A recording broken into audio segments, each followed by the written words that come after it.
माझं एक काम कर. हा काय ता जा माझी बॅग आणशील. हा जातय जा घेऊन ये. तुमची बॅग आणूची. तुमची आणतोय बॅग.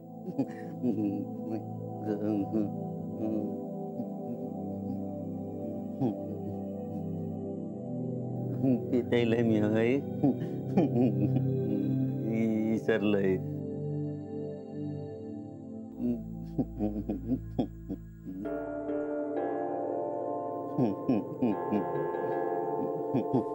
मारू भाऊ बाजू ठेवा. वहिनी बाजू ठेवा. बॅग तुमची बॅग. तुम्ही काय चालतास? आहे इथेच. चष्मा लावल्यानी मग तुम्ही आता वाड्यात नाही राहणार? नाही. कधीच येणार नाही होय? येईन ना कधी कधी येईन कामासाठी. चौकशी करू ना. चला भेटूया मग.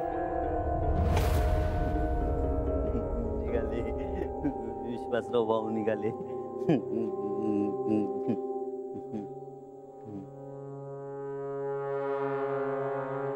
विश्वास थांब.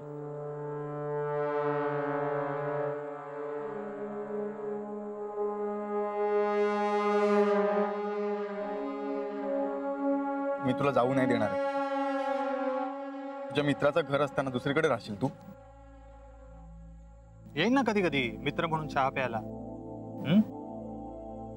पण इथे राहून मी आता ड्युटी नाही करू शकत. सॉरी विश्वासराव, तू आमच्यासाठी एवढं केलंस आणि आम्ही तुला खोटं ठरवत होतो. निलिमा,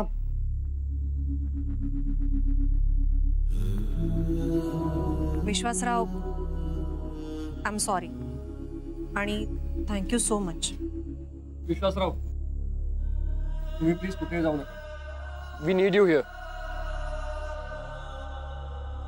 विश्वासराव हेच थांबा. हे बघा झाला आता झाला.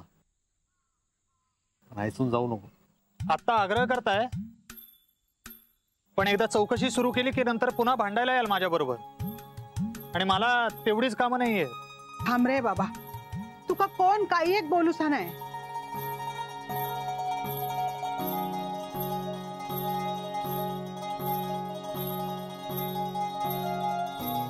चला म्हणजे आता या घरातलं आणखीन एक लग्न लावूनच मी जाणार.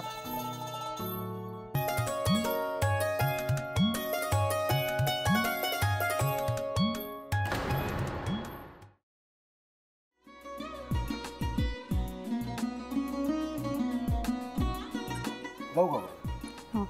असाच लावू ना.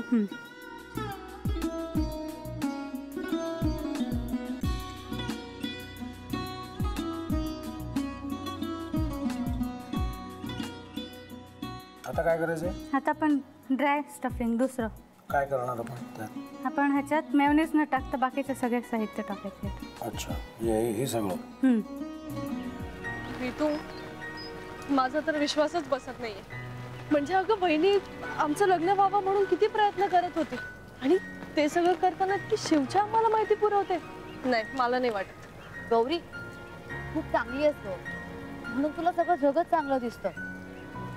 पण शिव उगाच बोलला असेल का? त्याच्यावर विश्वास नाहीये का तुझा? शिववर पूर्ण विश्वास आहे मी माझा.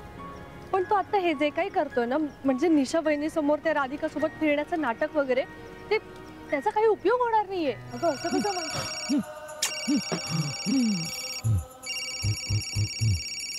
अगं निलिमा, जतीन भाईंचा कॉल आहे. हो माहितीये. रिसीव कर ना. अगं बघ कट झाला. आता तू रिसीव केला नाहीस म्हणून ते मला करतील. अब पुन्हा आला बघ. घे बघू. पण हे एक ना एक दिवस घडणारच होतं. आता मला कळलं तुम्ही 2 दिवस झाले काय सांगत होता ते. बनू हे संकेत असतात आणि हे ठरवून येत नसतात. मी बाहेर तुमची वाट बघते.